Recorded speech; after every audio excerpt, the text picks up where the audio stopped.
কথায় আছে beauty is pain. ফলে আপনি নিজেকে সবার থেকে সুন্দর ও আলাদাভাবে উপস্থাপন করতে চাইলে একটু মূল্য তো দিতেই হবে। তবে অতীতের সঙ্গে বর্তমান ফ্যাশন ট্রেন্ডের তুলনা করতে গেলে এ যুগের ফ্যাশন ইতিহাসে দাগ কেটে যাওয়া ফ্যাশন ট্রেন্ডের তুলনায় অনেকখানি সহজ বলেই মনে হবে। কিন্তু নিজেদের আলাদা, সুন্দর আর আকর্ষণীয় করতে আমাদের অতীত প্রজন্ম কি এমন করতেন, চলুন জেনে নেওয়া যাক। The arsenic dress. 18 শতকে আর্সেনিক ভিত্তিক সবুজ রঙের পোশাক দারুণ জনপ্রিয় হয়ে ওঠে। আক্ষরিক অর্থেই যা অনেকটা মৃত্যুকে আমন্ত্রণ জানানোর সামিল ছিল। এই পোশাকে মূলত প্যারিস গ্রিন নামে পরিচিত এক ধরনের সবুজ ক্রিস্টাল পাউডার ব্যবহার করা হতো, যা ঘরের পর্দা থেকে শুরু করে পরিধান করা পোশাকেও ব্যবহার করা হতো। এই রঙের পোশাক প্রায় কয়েক দশক ধরে প্রচলন ছিল। এটি এতটাই জনপ্রিয়তা পায় যে পরিধানকৃত ব্যক্তিকে ডাক্তার এসে মৃত ঘোষণার আগ মুহূর্ত পর্যন্ত পোশাক ওই ব্যক্তির শরীরেই থাকত। এদিকে এই আর্সেনিকযুক্ত সবুজ রঙের পোশাক থেকে বিষাক্ত পদার্থ ধীরে ধীরে শরীরে মিশে চর্মরোগ, ডায়রিয়া, মাথা ব্যথা এবং ক্যান্সারের মতো রোগের সৃষ্টি হতে থাকে। পরবর্তীতে একজন রসায়নবিদ এই রং ভালোভাবে পরীক্ষা করে দেখার প্রয়োজন বলে মনে করেন এবং তখনই সম্পূর্ণ ব্যাপারটা সামনে আসে। ফ্যাশন ট্রেন্ডের নামে যে মানুষ এতটা বছর নিজের শরীরে বিষ বহন করে আসছিল তা সে সময়ে জনসম্মুখে প্রকাশ পায়। সুন্দর পাতলা কোমরের জন্য ব্যাকুলতা নতুন কোনো ঘটনা নয়, বলা যায় বহু আগে থেকেই চলে আসছে এই ট্রেন্ড। আর চিকন ও আকর্ষণীয় পাতলা কোমরের এই আকাঙ্ক্ষা পূরণে সাহায্য করে কর্সেট।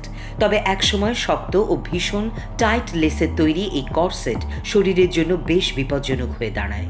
এই যেমন শরীরের অভ্যন্তরীণ অঙ্গ চেপটে যাওয়া, অভ্যন্তরীণ রক্তক্ষরণ, শ্বাসকষ্ট ও পাঁজর ভেঙে যাওয়ার মতো নানা সমস্যার সৃষ্টি হয়। ডিটাচেবল হাই কলার। 19 শতকে পুরুষদের কাছে খুবই জনপ্রিয় ফ্যাশন ট্রেন্ড ছিল ফাদার কিলার নামে খ্যাত এক ধরনের ডিটাচেবল হাই কলার, যা এক ধরনের বাটনের মাধ্যমে শার্টের সঙ্গে যুক্ত থাকত। দেখতে সাধারণ হলেও এই হাই কলার এত শক্ত এবং টাইট ছিল যে একজন মানুষের মস্তিষ্কে রক্ত সঞ্চালন বন্ধ করে দিয়ে স্নায়বিক অস্থিরতা সৃষ্টি ও মস্তিষ্ক অকেজো করে ফেলতে সক্ষম।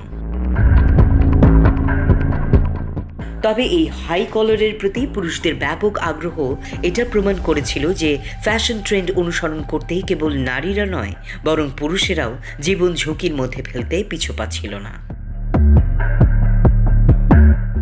ক্রিনোলিন ইতিহাসের আরেকটি অন্যতম ডেডলি ফ্যাশন ট্রেন্ড।